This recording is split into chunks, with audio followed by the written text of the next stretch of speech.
સૂત્રાપાડાની વાત કરી લઈએ. સૂત્રાપાડાના વાસાવડ ગામમાં પણ ભારે નુકસાનીના દ્રશ્યો સામે આવ્યા છે. તેજ પવન સાથેના વરસાદથી નુકસાની જ નુકસાની તરફ નજર પડી રહી છે. વીજ પોલ અને વૃક્ષો ધરાશાયી થયા છે. મકાનના નળિયા અને પતરા પણ ઉડતા ભારે નુકસાનીનો સામનો કરવો પડી રહ્યો છે. દ્રશ્યોમાં જોઈ શકાય છે કે પશુ બાંધવાની જે જગ્યા છે તેના પતરા અને નળિયા ઉડી ગયા છે, જેને કારણે પશુપાલકો જે છે તે ચિંતામાં મુકાયા છે. તો તેજ પવન અને ભારે વરસાદ કે જેના કારણે આ બરબાદીના દ્રશ્યો સામે આવ્યા છે.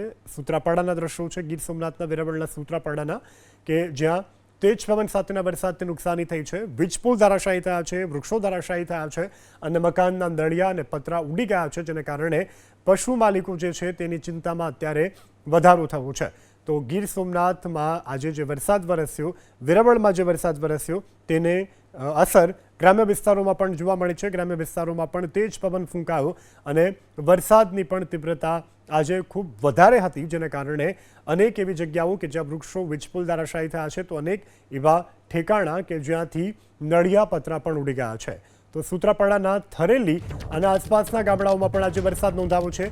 તેજ પવન સાથે થરેલી અને આસપાસના ગામડાઓમાં વરસાદ. ભારે પવન સાથેના વરસાદથી ખેતી પાકોમાં વ્યાપક નુકસાની દ્રશ્યોમાં જોઈ શકાય છે કે પવનની ગતિ પણ ખૂબ વધારે છે અને વરસાદ પણ ખૂબ વધારે પ્રમાણમાં પડી રહ્યો છે, જેને કારણે જે ખેતી પાકો છે તેને નુકસાની ચોક્કસથી અત્યારે વર્તાઈ રહી છે. કારણ કે આ પ્રકારનું વાતાવરણ કે જે ઉનાળુ પાકને અનુકૂળ નથી હોતું, પરંતુ અત્યારે જે પ્રકારની સ્થિતિ છે કુદરતની, જે હાલ કુદરત તરફથી જે પ્રકારની કહેર વરસાવવામાં આવી રહી છે તેની સામે ધરતીપુત્રો પણ લાચાર છે.